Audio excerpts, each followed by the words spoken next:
On va apprendre ici à multiplier un vecteur par un réel.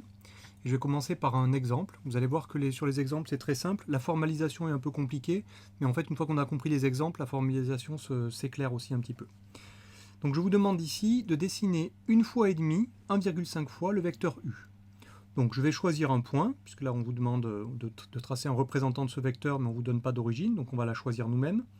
Donc je vais prendre par exemple ce point-là, et puis je vais représenter une fois et demi le vecteur u. Alors pour faire une fois et demi le vecteur u, eh bien, je vais commencer par le reproduire une fois. Donc pour ça, il suffit que je lise le nombre de carreaux pour chacun des vecteurs, pour le vecteur u, pardon. Donc je vois que le vecteur u, c'est 12 carreaux vers la droite, et puis 3 carreaux vers le haut. Donc je vais reproduire ce déplacement à partir du point que j'ai choisi. Donc 12 vers la droite, donc 4, 8, 12 et 3 vers le haut. Donc voilà une fois mon vecteur u, on le reconnaît. Alors j'ai pas mis de flèche encore, parce que je dois le faire encore une demi-fois. Donc vous voyez qu'une demi-fois, en fait, ça veut dire 6 carreaux vers la droite et 1,5 carreaux vers le haut. Donc je repars de mon point et je recommence. Donc je fais 6 carreaux vers la droite et un demi-carreau vers le haut et j'arrive ici. Donc là, j'ai tracé une fois et demi le vecteur u. Je vais l'écrire ici. Donc qu'est-ce qu'on remarque sur ce vecteur? On remarque qu'il a la même direction que le vecteur u. Ces deux vecteurs qu'on a dessinés sont parallèles. On ne va pas dire parallèles pour des vecteurs, mais on voit que leurs directions sont les mêmes. Le sens, c'est le même sens. Et pour la norme, eh bien, la norme du vecteur que j'ai tracé, c'est une fois et demi la norme du vecteur initial du vecteur u. Je vais faire la même chose maintenant dans le cas où le coefficient, c'est moins 2 tiers, c'est-à-dire le coefficient est négatif. Donc il faut que je fasse moins 2 tiers du vecteur u. C'est-à-dire qu'il va falloir que je parte dans l'autre sens. Donc pareil, je choisis un point, par exemple celui-ci. Je vais changer de couleur, je vais prendre du rouge. Donc je prends ce point-là et je vais faire, donc je vais partir dans la direction opposée et je dois faire 2 tiers en longueur du vecteur u. Donc il se trouve que le vecteur u, je peux le couper proprement en 3. Vous voyez, à cause du quadrillage ici, j'ai fait exprès évidemment. Donc là, si je le coupe en 3, j'obtiens à chaque fois 3 tiers. Donc il suffit que je fasse 2 tiers, mais dans le sens opposé. Donc je pars du point que j'ai choisi, et je fais 1 tiers, donc moins 1 tiers, puis c'est dans l'autre sens, et puis moins 2 tiers, et j'arrive exactement à ce coin de carreau. Donc voilà, je mets la flèche dans le bon sens, voilà le vecteur, moins 2 tiers de u. Alors ce vecteur-là, maintenant, si je regarde, il a la même direction que le vecteur u, d'accord? Un sens opposé, et puis une norme qui est 2 tiers de la norme du vecteur initial. Et j'ai bien dit 2 tiers, pas moins 2 tiers, puisque c'est une longueur. C'est-à-dire ici, je vais oublier le signe quand je vais parler de longueur. C'est 2 tiers, la longueur du vecteur que j'ai tracé, c'est 2 tiers de la longueur initiale. Bon, sur ce qu'on a fait sur cet exemple, on va le voir maintenant, on va le voir sur la définition. Donc, je veux définir le vecteur k fois u, de façon générale. Alors, je commence dans un premier cas avec un vecteur non nul, un vecteur u qui soit différent de 0, non nul, et un réel k non nul lui aussi. Par exemple, je vais faire 2 fois le vecteur u, moins 1,5 fois le vecteur u, etc. Alors, qu'est-ce que c'est le produit de u par le réel k? Eh bien, on va le noter k fois u, et ce vecteur, il est caractérisé comme tous les vecteurs par 3 choses: sa direction, son sens et sa norme. Alors la direction, on l'a vu dans les exemples qui précèdent, c'est la même que la direction de u, et ça, que le réel k soit positif ou négatif. Donc dans tous les cas, k fois u, ça a même direction que le vecteur u. Donc même direction. Et ensuite, on va être obligé de distinguer les situations. Donc vous voyez que par exemple, si k est plus grand que 0, c'est-à-dire si k est positif, strictement positif. Donc si k est strictement positif, c'est le premier exemple, quand j'ai dessiné 1,5 fois le vecteur u. Dans ce cas, on voit que le vecteur k fois u, je vais le repasser ici en rouge, le vecteur k fois u, il est ici. Alors il a évidemment même direction que le vecteur initial u, qui est en noir, dessous, c'est le vecteur oa. Et en termes de sens, eh bien, c'est le même sens que le vecteur u. Donc k fois u a le même sens que k fois u, parce que k est positif. Et puis pour la norme, eh bien la norme du vecteur k fois u, c'est, oui, c'est ce que j'ai écrit ici, c'est k fois la norme du vecteur u. Par exemple, tout à l'heure, j'ai fait un vecteur qui avait une fois et demi la longueur de u initiale. Donc k fois la norme initiale. Maintenant, que se passe-t-il si k est plus petit que 0, c'est-à-dire si k est négatif. Alors si k est négatif, je vais repasser en bleu le vecteur k fois u sur mon dessin. Donc c'est le vecteur qui part de haut et qui va jusqu'à m. On voit peut-être pas très bien là, je vais repasser en plus gros. Voilà, c'est ce vecteur-là, donc qui va vers m.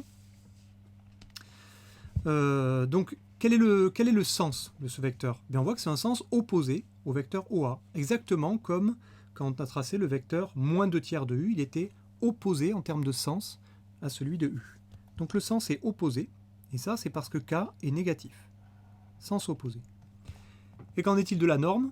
Bien, la norme, vous vous souvenez, on avait oublié le signe. On avait dit, si j'avais par exemple k égale moins 2 tiers, puisqu'on avait tracé moins 2 tiers de u, on avait dit que la norme c'était 2 tiers fois la norme de u. Autrement dit, j'ai oublié le signe. Ou encore, ce que je peux dire, c'est que j'ai changé le signe. C'est-à-dire que j'ai pris, au lieu de prendre moins 2 tiers, j'ai pris moins 2 tiers, plus 2 tiers. Si par exemple k égale moins 4, bien vous voyez que l'opposé de k, c'est plus 4 justement. Donc la norme du vecteur k fois u, ça va être moins k, qui est un nombre positif, fois la norme de u. D'accord? Donc tout à l'heure, c'était 2 tiers fois la norme. Alors faire ça, ça revient à oublier le signe de k. Et ça, c'est ce que j'ai écrit juste au-dessous. On va dire que le vecteur, la norme du vecteur k fois u, c'est valeur absolue de k, ça se lit valeur absolue de k, fois la norme de u. Une valeur absolue d'un nombre, c'est tout simplement le nombre auquel on a retiré le signe s'il y en avait un. Par exemple, la valeur absolue de moins 4, c'est 4. La valeur absolue de 4, c'est 4. Donc vous voyez que cette dernière formule, elle regroupe les deux dernières formules rouge et bleu qui sont encadrées. Alors j'insiste pas là-dessus, on fera un chapitre dédié sur le valeur absolue. Ce qu'il faut retenir finalement de cette définition, c'est la chose suivante. Le vecteur k fois u a la même direction que le vecteur u, toujours. Ensuite, si k est positif, eh bien le vecteur k fois u, il a le même sens que le vecteur u. Si k est négatif, il a un sens opposé au vecteur u. Ensuite, si k est positif, c'est-à-dire si le coefficient par lequel on multiplie le vecteur est positif, dans ce cas-là, la norme de k fois u, c'est k fois la norme de u. Et si k est négatif, eh bien la norme de k fois u, c'est moins k, qui est un nombre positif, fois la norme de u. Donc là, c'est lorsque u est un vecteur non nul et lorsque k est un réel non nul. Maintenant, qu'est-ce qui se passe si u est le vecteur nul, c'est ce que j'ai écrit ici, ou si k égale 0? Dans ce cas-là, le vecteur k fois u, par définition, ce sera le vecteur nul. Donc dans cette situation, eh bien, dire que k fois le vecteur u, c'est égal au vecteur nul, ça arrive que dans le cas de figure où k est nul, c'est-à-dire k est un réel nul, ou alors u est le vecteur nul. Il me reste à voir les propriétés. Alors les propriétés, k fois u plus v égale k fois u plus k fois v, vous voyez que c'est comme la distributivité des réels en fait, k fois vecteur u et k fois vecteur v, on obtient bien ça à droite. La deuxième propriété, c'est aussi une distributivité, mais de l'autre côté, c'est les vecteurs qui peuvent se distribuer vis-à-vis des réels, k fois u et k' fois u, d'accord? Et puis la dernière, c'est la propriété qu'on a vue ici dans le point 2, que je vais reprendre rapidement. Alors, pour illustrer la première propriété, je vais juste faire un petit dessin, je vais prendre un exemple. Je me donne un premier vecteur u ici, par exemple comme ceci, voilà, ça ce sera mon vecteur u. Je vais prendre un vecteur v qui va être, par exemple, comme ceci. Voilà le vecteur v. Et pour pas m'embêter, ça c'est le vecteur v, pour pas m'embêter, je vais choisir k égale 2. Donc il faut que je compare 2 fois le vecteur u plus v, ça c'est le membre de gauche de ma première égalité, ici, 2 fois u plus v. Il faut que je le compare avec 2 fois u plus 2 fois v. Donc avec 2 fois u plus 2 fois v. Bien, faisons chacun des deux. Voyons, le vecteur 2u plus v. Qu'est-ce que ça veut dire? Ça veut dire qu'il faut que je fasse u plus v d'abord, et ensuite que je multiplie par 2. Donc u plus v, ben, je vais prendre le vecteur u, je le redessine ici. Le vecteur v, je le redessine ici. Voilà. Et donc vous voyez qu'on a deux vecteurs bout à bout. Donc le vecteur u plus v, c'est le vecteur, alors je vais le dessiner peut-être en noir, tiens, voilà. Donc le vecteur u plus v, c'est celui-ci. Ça, c'est u plus v. Et donc le vecteur 2 fois u plus v, que je veux dessiner, ben, je vais le dessiner en rouge. Je le redessine par exemple à partir de ce point, je choisis n'importe quel point, et 2 fois le vecteur u plus v, ben vous voyez que c'est comme ça que je reproduis, ça c'est une fois, et je le reproduis une deuxième fois, j'arrive ici. Si je ne me trompe pas, 3, 4, 5, non, ça doit être plutôt ici. Voilà. Hop, ça c'est 2 fois le vecteur u plus v. Donc ça, c'est mon membre de gauche de l'équation, c'est ça que je viens de dessiner. Et maintenant, je vais dessiner le deuxième, 2u plus 2v. Donc je reprends mon stylo en bleu. Je vais dessiner d'abord le vecteur 2u. Alors le vecteur 2u, il est comme ça. Ça, c'est une fois le vecteur u. Je recommence. Voilà le vecteur 2u. Ça, c'est le vecteur 2u. Et puis, je vais lui ajouter le vecteur 2v en mettant bout à bout le vecteur v. Donc je recommence. Je repars de là. Une fois le vecteur v, 2 fois le vecteur v. J'arrive ici. Ça, c'est le vecteur 2v.